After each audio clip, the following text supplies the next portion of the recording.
Okay, so sit, sit, sit, sit, sit.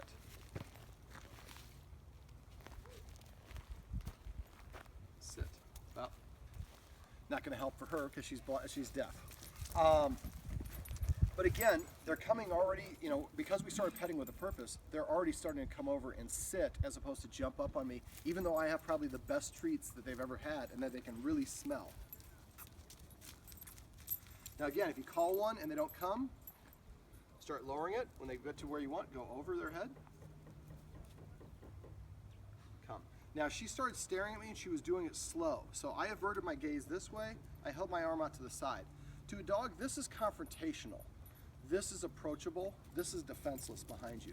So if you have a dog, because you adopt or you rescue a lot of dogs, so if you have a dog that's very nervous, going like this, off to the side, is more approachable to dogs, especially a dog with lower self-esteem.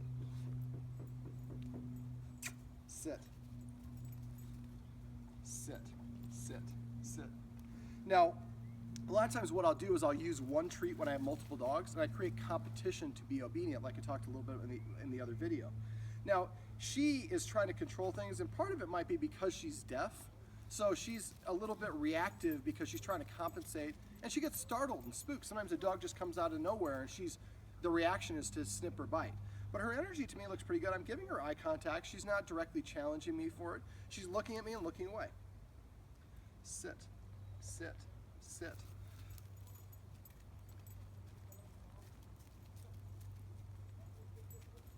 Sit, sit. Okay, so if you are kind of orchestrating things, then they don't need to handle it for themselves. So now regular play like this, we're going to allow this to happen, but if it's nearby her, if she doesn't see it, she might turn and bite, and it's not aggression or disagreement, just she didn't even see it coming and she just instantly reacts. So that's why I think if you put a bell on her, the other dogs will hear her and be able to, because I mean sometimes they're playing around, they're not even paying attention, and then, well, if they hear the bell, they can know, okay, let's go play over here. So when you, most of the clients I work with, the dogs are indoor dogs, right. But I've worked with several that are that are deaf and a couple that are blind.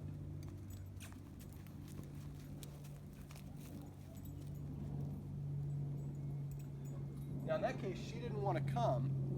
He did, or she did, so I gave her the treat. So again, creating competition for them to come to you can be really beneficial. Do they know a lot of tricks? No. Okay. Again, because your time is somewhat limited, what I would do is come up with a chart or something where each day you're just going to spend a couple minutes, and I would come up with like each week we're going to work on the sit. And then we work, and then you just take one of those dogs and put the rest of them in the barn or wherever it is, or each playpen, and then we work with that one dog exclusively. And then that way you're practicing the same commands for each dog, the same techniques. You do it boom, boom, boom. After a while you say sit, and all the dogs sit simultaneously.